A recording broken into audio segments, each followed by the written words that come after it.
0212411023 sebagai moderator. Dan saya, Maya Safira, dengan NIM 0212411045 sebagai pemateri penyuluhan pada kali ini terkait HIV/AIDS.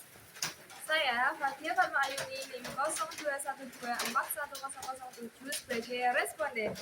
Saya, Saskia Fika Amanda dengan NIM 0212411050 sebagai responden. Bye! Warahmatullahi wabarakatuh. Waalaikumsalam warahmatullahi wabarakatuh. Selamat pagi teman-teman. Pagi. Gimana kabarnya? Sehat. Jadi untuk pertemuan pada pagi hari ini kita akan membahas terkait HIV. Di sini teman-teman apakah tahu mengenai materi yang akan kita paparkan? Belum. Oke, jadi untuk pengetahuan lebih detailnya yang akan disampaikan oleh rekan saya itu Maya Safira mengenai edukasi pencegahan dan harapan baru memahami realitas dan menghapuskan stigma. Jadi teman-teman di sini dihadapkan untuk mendengarkan dan memahami apa yang disampaikan ya. Oke. Assalamualaikum warahmatullahi wabarakatuh. Waalaikumsalam warahmatullahi wabarakatuh. Selamat pagi rekan-rekan sekalian. Pagi.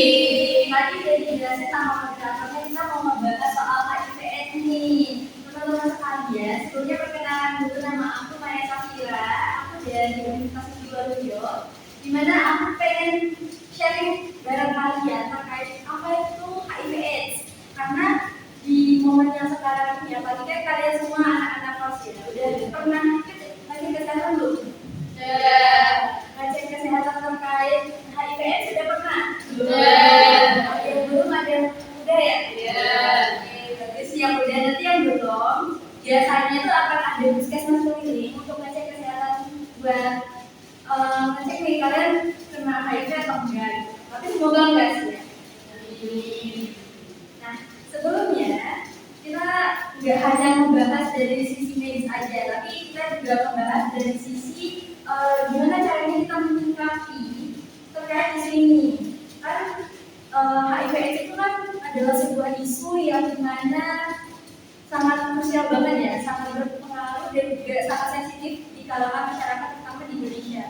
Karena kan membahas terkait edukasi seksual dan sebagainya itu adalah merupakan hal yang memang sangat tabu. Belum diajarin dari kita kecil dan orang tua sendiri juga udah ngajarin apa sih yang nggak boleh dilakuin, apa sih itu seks dan lain sebagainya. Nah, jadi kita akan membahas hal itu di sini. Oke? Aku minta waktu teman-teman sekalian 20 menit ke depan boleh? Boleh. Terima kasih banyak. HIV dan apa itu AIDS? Jadi HIV/AIDS itu dua hal yang berbeda ya. HIV adalah virusnya atau penyebab dari penyakit tersebut yang diderita oleh seseorang ketika sudah terserang imunitasnya secara sistem imunnya sudah rusak seperti itu. Jadi yang sudah sakit ketika mereka sudah mengalami AIDS. Sedangkan HIV itu adalah virusnya.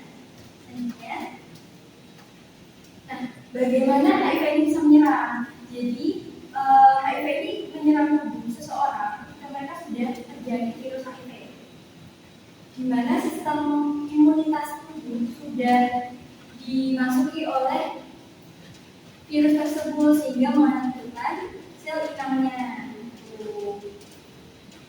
Menurut kalian sendiri, HIV itu bisa tertular lewat apa?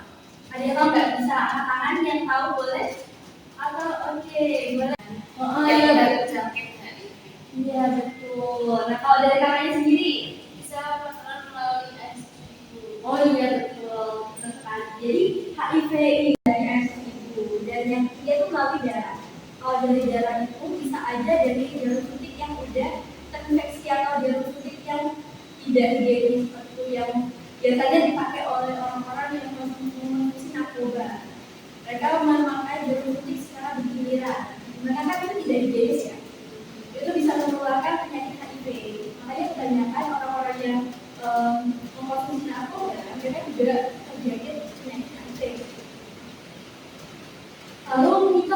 apa sih gimana caranya kita menghancurkan stigma buruk masyarakat terkait orang-orang yang menderita penyakit HIV atau dikenal dengan ODP atau ODA.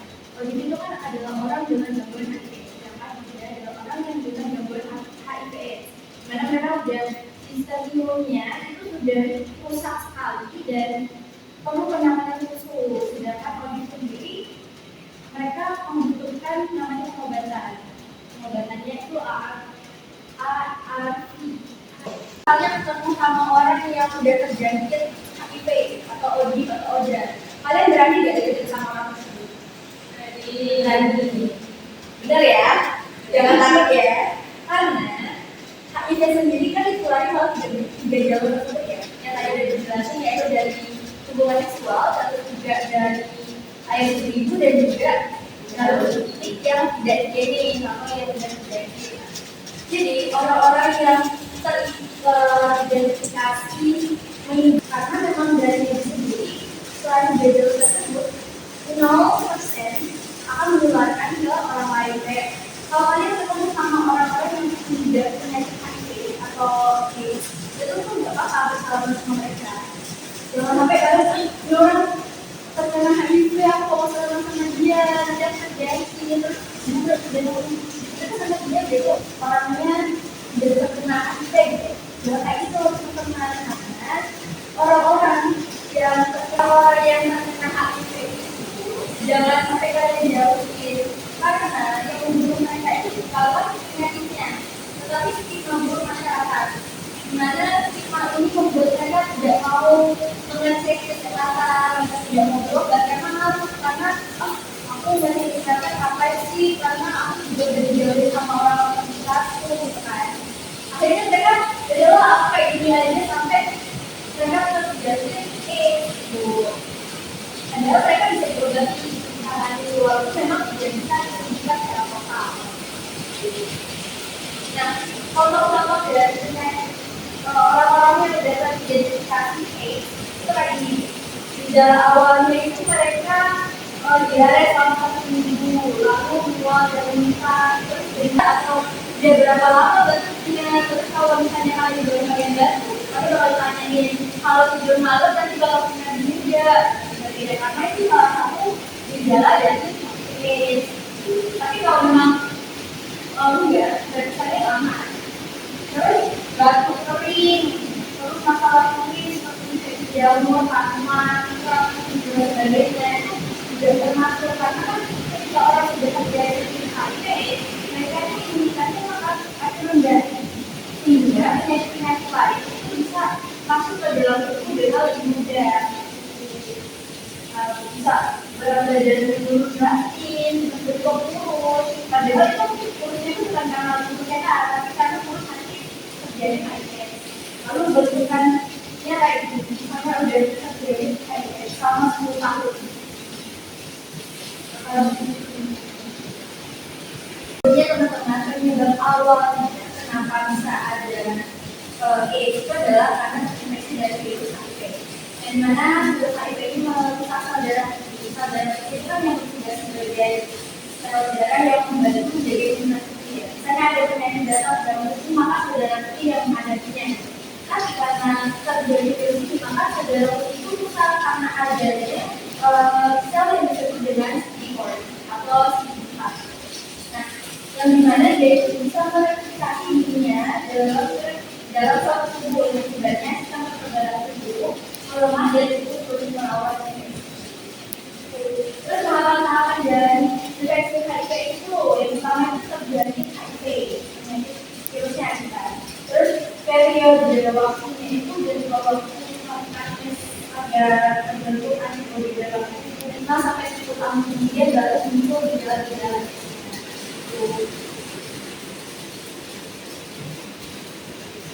Ini terkait kita ini sehat gak sih dan sebagainya. Jadi teman-teman jangan sampai kalian takut untuk melakukan tes kesehatan, karena kita tes kesehatan itu bukan karena kita sakit, tapi karena kita bisa meminimalisir biar hal-hal yang mengakibatkan terjadi tidak terjadi. Terus pengobatannya, gimana sih? Kalau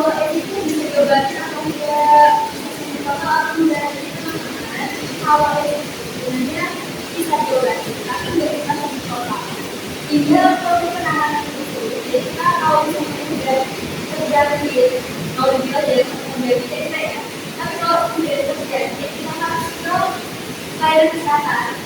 Kita harus mengonsumsi obat.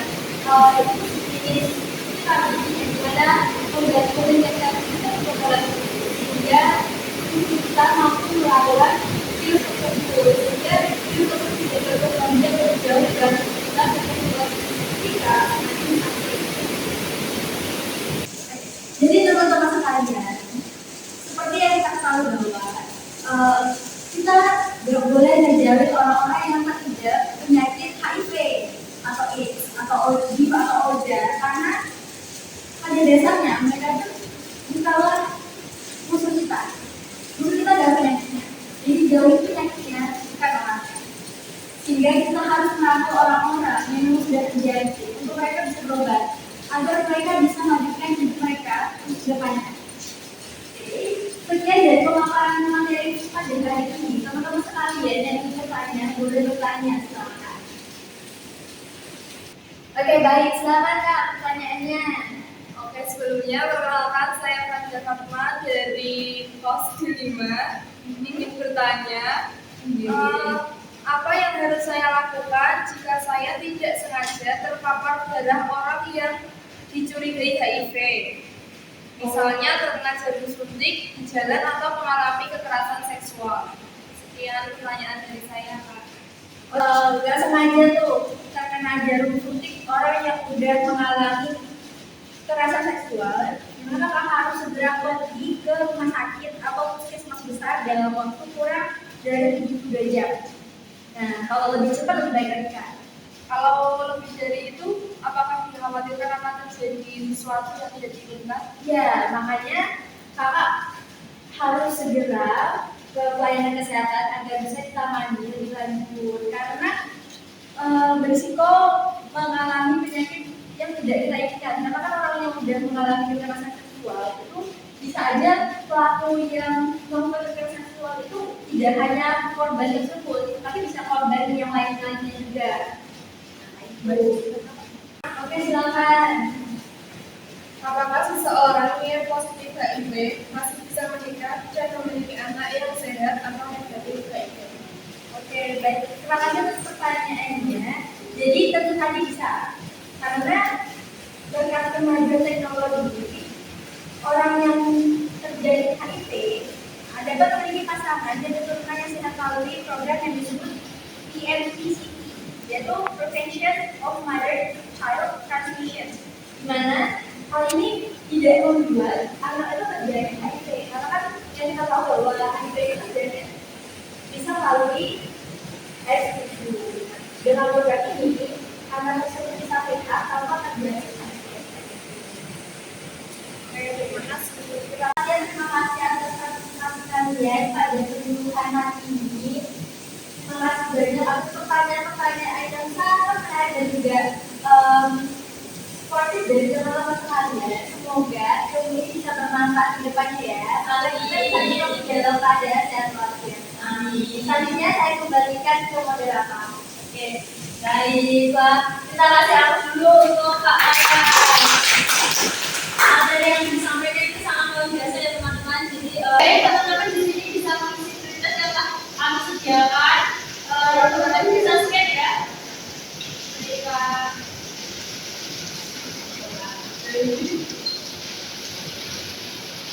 Saya scan ya teman-teman. Bisa Kak.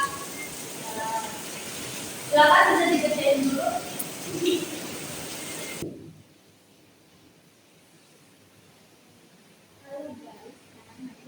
Jadi sekian materi kita pada pagi hari ini. Semoga materi yang disampaikan oleh rekan kami tadi bisa bermanfaat untuk kita semua. Oke, baik. Saya cukupkan. Saya Reza Tri selaku moderator di sini. Kami undur diri. Wassalamualaikum warahmatullahi wabarakatuh.